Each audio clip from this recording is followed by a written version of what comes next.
Vibration start ಆಗಿದ್ದ ಕಾಲ್ ಮಾಡ್ತಾ ಇದ್ದಿದ್ದು ಆ್ಯಂಬುಲೆನ್ಸಿಗೆ.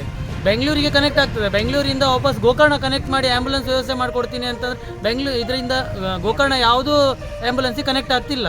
ಅವ್ರು ಆಮೇಲೆ ಹೇಳ್ತಾರೆ ಒಂದು ಅರ್ಧ ಗಂಟೆ ಬಿಟ್ಟು ನಾನು ಕಾಲ್ ಮಾಡ್ತೀನಿ ನಿಮ್ಗೆ ತಿರುಗಿ, ಸ್ವಲ್ಪ ಹೊತ್ತು ಬಿಟ್ಟು ಕಾಲ್ ಮಾಡ್ತೀನಿ ಅಂತ ಹೇಳಿ 8:40 ಮತ್ತೆ ಕಾಲ್ ಮಾಡಿದ್ದಾರೆ ಪೇಷಂಟ್ ಶಿಫ್ಟ್ ಆಗಿದ್ದಾರಾ ಅಂತ.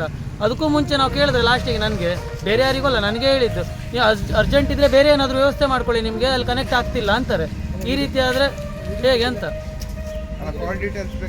ನಮ್ಮ ಮಾವನ ಮಗನ ಲೋಹಿತ್ ತೀರೋಗಿದ್ದ, ಅವರಿಗೆ 5:15 ಫೋನ್ ಮಾಡಿದ್ರು 108ಗೆ. 5:15 3 ತಾಸಾದರೂ ಬರಲಿಲ್ಲ. 108 ಹೀಗೆ ಆದರೆ ಮುಂದೆ ಸಮಸ್ಯೆ ಏನು? 108 ಫೋನ್ ಮಾಡೋರು ಬರಲಿಲ್ಲ. ಯಾಕಂದರೆ ನಮ್ಮ ಹತ್ರ ಆಗೋದಿಲ್ಲ, ಬೇರೆ ಆ್ಯಂಬುಲೆನ್ಸ್ ಮಾಡಬೇಕು ಬರಬೇಕಲ್ಲ.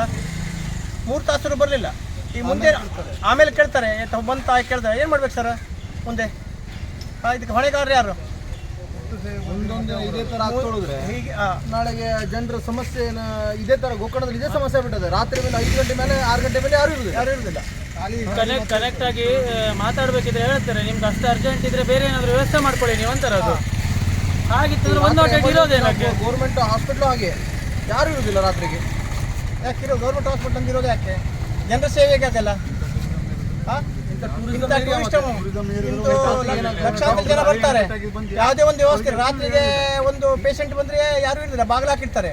ಇವತ್ತೇ ಯಾರಿಗೂ ಆಗಬಾರ್ದು. ಬಡವರಿಗೆಲ್ಲ ಆಂಬುಲೆನ್ಸ್ ಎಲ್ಲ ತಗೊಂಡ್ಬಂದು ಅದ್ರ ದುಡ್ಡೆಲ್ಲ ಕೊಡುವಂಥ ಸ್ಥಿತಿಯಲ್ಲಿ ಇರುವುದಿಲ್ಲ ಈಗಿನ ಪರಿಸ್ಥಿತಿಯಲ್ಲಿ. ಇನ್ನು ಮುಂದಿನ ದಿನದಲ್ಲಿ ಹಿಂಗೆ ಆಗಬಾರ್ದು ಅನ್ನೋದಕ್ಕೆ ಪ್ರತಿಭಟನೆ ಬಿಟ್ಟರೆ, ಯಾರದೇ ಮೇಲೆ ವೈಯಕ್ತಿಕ ದ್ವೇಷ ಇದ್ರ ಮೇಲೆ ಪ್ರತಿಭಟನೆ ಅಲ್ಲ ಇದು.